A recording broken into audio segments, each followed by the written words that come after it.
माया जाल में फंसे नारद।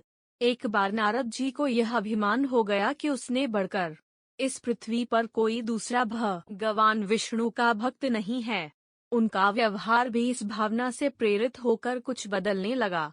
वे भगवान के गुणों का गान करने के साथ साथ अपने सेवा कार्यों का भी वर्णन करने लगे। भगवान से कोई बात छुपी थोड़ी ही रहती है।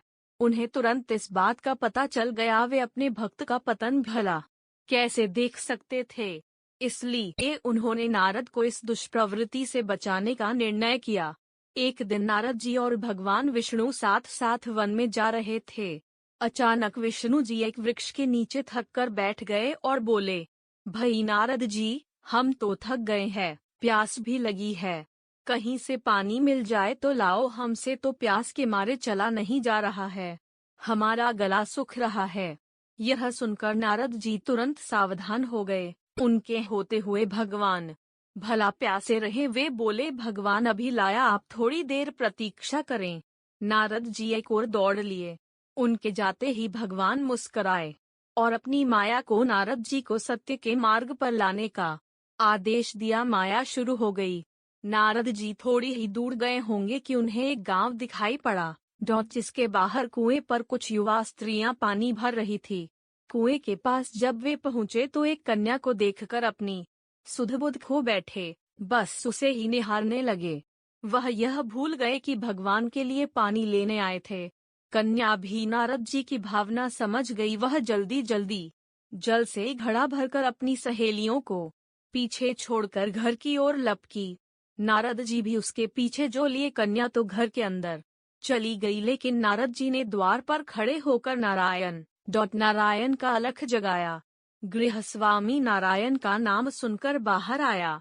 उसने नारद जी को तुरंत पहचान लिया। अत्यंत विनम्रता और आदर के साथ वह नारद जी को घर के अंदर ले गया और उनके हाथ पैर धोकर स्वच्छ आसन पर बिठाया तथा उनकी सेवा सत्कार में कोई कमी न छोड़ी।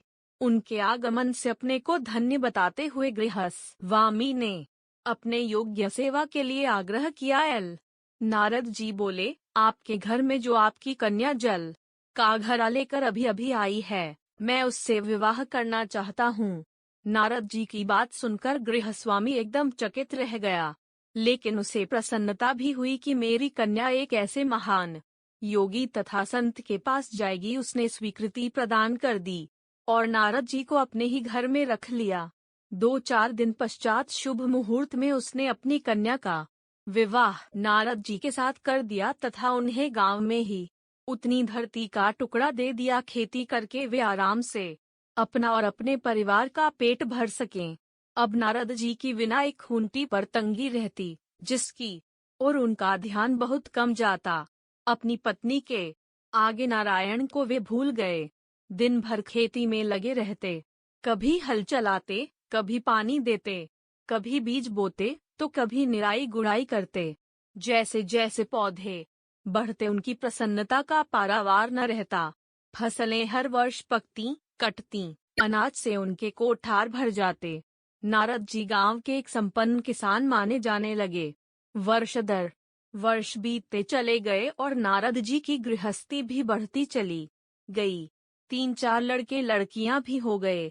अब नारद जी को एक क्षण की भी फुर्सत नहीं मिलती थी। वे हर समय बच्चों के पालन पोषण तथा पढ़ाई लिखाई में लगे रहते अथवा खेत में काम करते रहते थे। अचानक एक बार तेज बारिश हुई, जिसने की दिनों तक बंद होने का नाम ही नहीं लिया। बादलों की गरज और बिजली की कड़क ने सबके हृदय में भय उत्पन्न कर दिया। मूसलाधार वर्षा ने गांव के पास बहने वाली नदी में बाढ़ की स्थिति पैदा कर दी। चारों ओर पानी ही पानी फैला गया। कच्चे पक्के सभी मकान ढहने लगे, घर का सामान बह गया, पशु भी डूब गए, उनके व्यक्ति मर गए। गांव में त्राही त्राही मच गई। नारद अब क्या करें? उन्होंने भी घर में जो थोड़ा कीमती सामान बचा था उसकी गठरी बांधी और अपनी पत्नी तथा बच्चों को लेकर जान बचाने के लिए पानी में से होते हुए बाहर निकलने लगे। नारद जी बगल में गठरी थामे, एक हाथ से एक बच्चे को पकड़े और दूसरे हाथ से अपनी पत्नी को संभाले हुए थे। पत्नी भी एक बच्चे को गोद में और एक का हाथ पकड़े धीरे धीरे आगे बढ़ने लगी।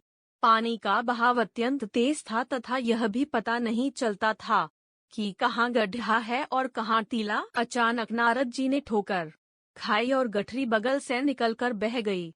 नारद जी गठरी कैसे पकड़ते, दोनों हाथ तो घिरे थे।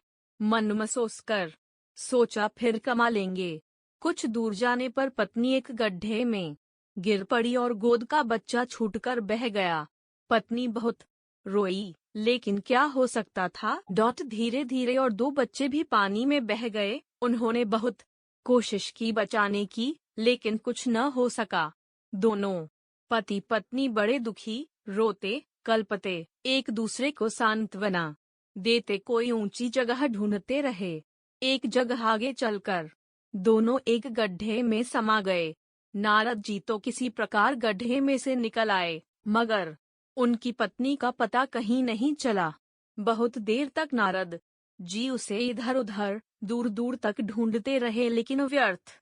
रोते रट उनका बुरा हाल था। हृदय पत्नी और बच्चों को याद कर कर के फटा जा रहा था। उनकी तो सारी गृहस्थी उजड़ गई थी। बेचारे क्या करें, किसे कौन से अपने भाग्य को या भगवान को। भगवान का ध्यान आते ही नारद जी के मस्तिष्क में प्रकाश फैल गया और पुरानी सारी बातें याद आ गईं। वे किस लिए आए थे और कहाँ आ गए? ओहो, भगवान विष्णु तो उनकी प्रतीक्षा कर रहे होंगे। वे तो उनके लिए जल लेने आए थे और यहाँ गृहस्थी बसाकर बैठ गए। वर्षों बीत गए गृहस्थी को बसने में और फिर सब नष्ट हो गया। क्या भगवान अब भी मेरी प्रतीक्षा में उसी वृक्ष के नीचे बैठे होंगे? यह सोचते ही बाढ़ नदारद हो गई। गांव अंतर्धान हो गया। वे तो घने वन में खड़े थे। नारद जी पछताते और शर्माते हुए दौड़े। देखा कुछ ही दूर पर उसी वृक्ष के नीचे भगवान लेटे हैं। नारद जी को देखते ही उठ बैठे और बोले, अरे भाई नारद, कहाँ चले गए थे? बड़ी देर लगा दी, पानी लाए या नहीं? नारद जी भगवान के चरण पकड़कर बैठ गए और लगे अश्रु बहाने। उनके मुंह से एक बोल भी नहीं फूटा। भगवान मुस्कराए और बोले, तुम अभी तो गए थे, कुछ अधिक देर थोड़े ही हुई है। लेकिन नारद जी को लगा था कि वर्षों बीत गए। अब उनकी समझ में आया यह सब भगवान की माया थी, जो उनके अभिमान को चूर चूर करने के लिए पैदा हुई थी। वे सोचने लगे, उन्हें बड़ा घमंड था कि उनसे बढ़कर त्रिलोक में दूसरा कोई भक्त नहीं है।